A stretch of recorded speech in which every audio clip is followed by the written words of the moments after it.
Congressman Thomas Massie, a libertarian, and Elon Musk are now joining forces in their feud against President Donald Trump and his massive tax cut and spending bill, otherwise known as the so-called Big Beautiful Bill. Now, yesterday, Elon Musk pledged to support Massie, who also has a big problem with the spending that's associated with the Big Beautiful Bill. Both men say they're worried about how much the bill adds to the national debt, and Musk suggested that he would donate to Massie's re-election campaign in order to help him beat a Trump-endorsed primary challenger. Now, here's how Massie responded. He says, "You're too kind, but thank you. A large part of my job is to keep government from screwing things up for the engineers and entrepreneurs who do make this world a better place. I don't think enough people appreciate the contributions you and your team have made to civilization." I like Thomas Massie, even though I disagree with him on probably most policies. And the reason why I like him is because he is principled. He actually seems to be the only lawmaker who is concerned about the national debt. And you don't see principled politicians in Congress, so that's why I like him. I don't know how I feel about this alliance because I don't see Elon Musk as a genuine person, and I don't want him to like muck up Massie, if you know what I mean. I do. So look, I don't particularly care where Massie gets his money, meaning like, I'm not like, yay, Musk is gonna give him money, or he doesn't have money, whatever. Do I want him to win over a Trump-backed ass-kissing Republican? Of course, on honesty alone. Exactly. Like even if the Trump ass kisser that's gonna run against them, we should have a good acronym for that, TAC, Trump ass kisser, right? So even if the TAC agrees with us on policies more than Massie does, I still rather have Massie because Massie's at least honest, and not corrupt, right? And you know that he's gonna vote on principle and he's gonna speak out. And he's not gonna be a little bitch. Yes. Right? Yeah, he's brave. And that's a huge, huge part of it. That's the thing that, you know what? You just helped crystallize what it is about Massie that kind of puts him in top tier mode for me, right? It's the fact that he is willing to say out loud what he knows is going to draw the ire of members of his own party, and more importantly, Donald Trump. That fearlessness really speaks to me, and I always appreciate that. Now, Massie also posted a lengthy statement on X saying that Elon's purchase of Twitter and cultivation of the X platform for free speech has already helped my cause immensely. It's allowed me to bypass conventional media to refute the lies of both political parties and to provide transparency about how Congress works and what's actually inside of the bills we vote on.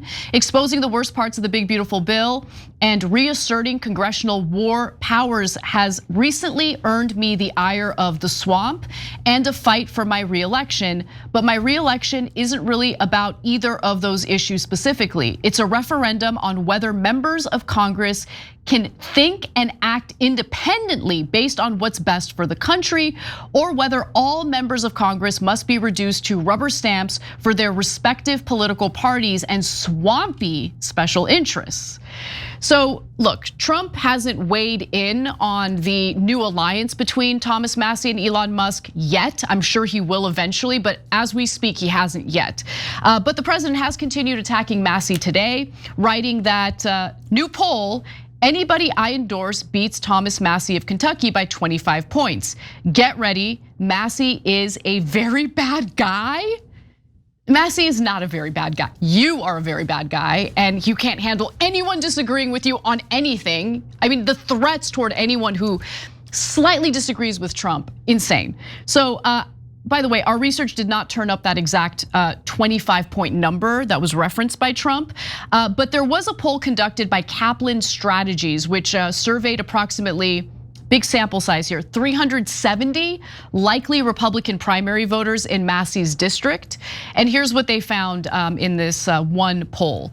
So currently Massie faces a declared challenger, registered nurse Nicole Lee Ethington, who leads him in a head-to-head matchup 31% to 19%, with a majority of voters still undecided. Massie's favorability is also alarmingly low among the Republican base. So 23% view him favorably, 62% view him unfavorably. Donald Trump enjoys 89% favorability among the same group. I don't believe that poll at all.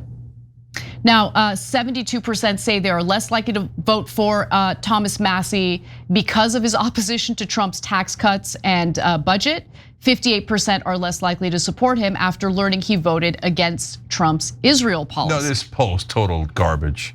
So the poll, okay, let me just give you some more. And then we have one other poll that we can kind of, judge this one up against, okay? But this Kaplan poll also revealed that Massie's district thinks the following about foreign policy. So only 6% support staying out of the Iran-Israel conflict, 52% favor. By the way, again, this is a poll of like 360 people in Kentucky, in his specific district in Kentucky. 52% favor targeted action against Iran's nuclear program. 31% support active US involvement to pursue regime change in Iran. No, this is total junk poll. Yeah, okay. Yeah. So here's how Massie responded to the poll. You're gonna love this. Perhaps some of you have seen a fake poll of my race floating around on the internet. The pollster looks like a homeless person broadcasting from a stairwell in a crack house. He includes a photo of said pollster. They just interviewed him on Newsmax. I wonder what the host was thinking during the interview. Look, I will admit that is not an appealing shot or angle for the pollster. The lighting is also terrible. Nonetheless, Harry Enton reported on some relevant data when it comes to Trump's primary endorsements. So the Enton data is real. So let me just dismiss the total junk poll. This is done by one of the apparatchiks on Trump's side, and it's so hilariously driven by special interests. That's why the reason why I say it's junk is it doesn't match any of the other polling I've seen, and it's off by a lot. Okay, and Massie has survived other challenges easily. So this is a different ball game.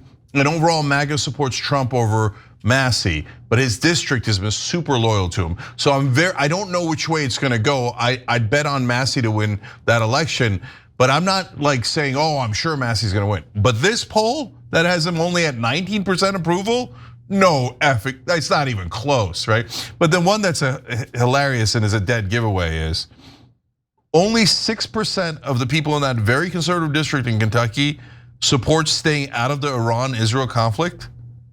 94% want to get right in the middle of it and put boots on the ground in Iran. Who knows, maybe. Oh, sure, come on. Maybe that one district in Kentucky is like full of neocons. Yeah, all the neocons moved to Thomas Massie's district. Yeah. No, this is a joke. So, but the next poll is real and disconcerting. So let's go to Harry Enton, who specifically addresses Trump-endorsed primary challengers. We actually have the data to show that the Republican base is with Donald Trump. The Times Trump endorsees won the GOP primary for governor and congressional races. Look at this, 2024, 96%, 2022, 95%, 2020, 98%. The bottom line is this, 95% plus of the time, the Trump endorsed candidate wins in GOP primaries. And even in the cases where Donald Trump endorses a challenger to an incumbent, the majority of the time, that challenger wins. So Donald Trump is a winner in Republican primaries. You go against Donald Trump, to quote the movie Goodburger, you go in the grinder. I would like to look into the methodology of that data, how they gather that data. Because 2022, there were a ton of people that Trump endorsed that didn't make it. Yeah, no, it's misleading. So it's true overall. The number is not, I don't think the number is wrong. Carrie Lake, Herschel Walker, Dr. Oz. No. But why it's misleading is Trump endorses like the overwhelming majority of incumbents and they all win. So it pumps up his numbers, right? And in fact, sometimes right wingers will get mad at Trump. They're like, why are you endorsing this total uniparty establishment neocon Republican? Because Trump wants that number to be big, so he just does blanket endorsements. If you noticed, Harry Enton said there at the end, and you might have missed it, he said when Trump backs a challenger to an incumbent, he still wins a majority of the time. Okay, got it. Okay, not 95% of the time, barely a majority. And a lot of times he's lost spectacularly with Herschel Walker, Carrie Lake, and the lunatic in Pennsylvania, and the list goes on and on. So that's why it's a misleading number, but overall, I see why, of course, people are concerned. So, and they got to make that calculation. And Massie's got a set on him to say, you know what? No, I'm not going to bend to a Democrat, and I'm not going to bend to a Republican president. And I like that. Yeah, I like that. of course. Again, it's someone who's actually guided by his principles, his values, even if I disagree. And that's the kind of country I want to live in, where you have good faith actors who actually have values, and aren't easily corrupted.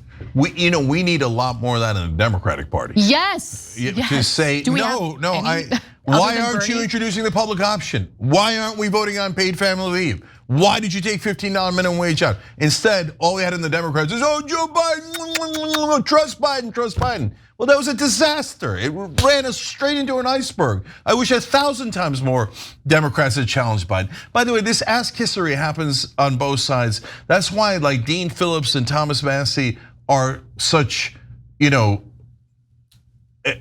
like odd characters from Washington's perspective, right? Massie challenged the Republican president, as you're seeing here. Dean Phillips obviously challenged Joe Biden in the primaries in the last time around, and they both got the same reaction from their sides. I've seen MAGA say to Massie like, "Oh, he's kind of an oddball. He votes no on everything." Well, you guys used to love that. But now that he votes no on Trump's bill, they're like, no, you have to kiss daddy's ass. And on the Democratic side, Dean Phillips, how dare you challenge Joe Biden, who's the youngest person to ever live, and who's the most dynamic, greatest Democratic president ever. Bad on Dean Phillips, you're bad, terrible, disloyal, right? Yeah. No, those are the people that ruin the party, because you need internal criticism to make the party better. Look at what we say on the left about America. Because we criticize America doesn't mean we hate America. It means we want America to be better, right? So the same thing goes for your party, whether you're Republican or Democrat. You don't criticize the Democratic Party because you hate it. You criticize them because you love it and you want to make it better, right? Love it is a bit strong, okay? But you want to make the party better. And that's how, if you just go, oh, okay, let's just do nothing, like James Carville's saying. Well, that's a recipe for disaster, and that's why they're sitting at 26%. And eventually, look, the Republicans. Look, you're being, look. Yeah. I think you're being super unfair to Democratic leadership. In fact, I've been unfair because I was under the assumption that they weren't fighting back against the so-called big beautiful bill. But Ken Klippenstein, one of the best journalists in the country, really did correct the record here. Oh. Okay. So Senator Chuck Schumer, Senate Minority Leader, did do something really important today. I hope it's a strongly worded letter. Even more important than that, he rebranded the bill. He tweeted today, "I just forced Republicans to delete their ridiculous bill name. It's no longer named the One Big Beautiful Bill. Nothing about this bill is beautiful. It's a betrayal to American families, and it's undeserving of such a stupid name." Thank you, Senator Schumer. Thank you. So that's how he stopped the bill. Oh no, the bill went through. He just renamed it. Yeah, okay. In his mind, he renamed it. It's actually what Democrats are really good at. They love renaming things and rebranding things without actually doing anything about the underlying issue. Don't call it homelessness, call it unhoused, but don't actually address the issue. Yeah. Every time you ring the bell below, an angel gets his wings. Totally not true, but it does keep you updated on our live shows.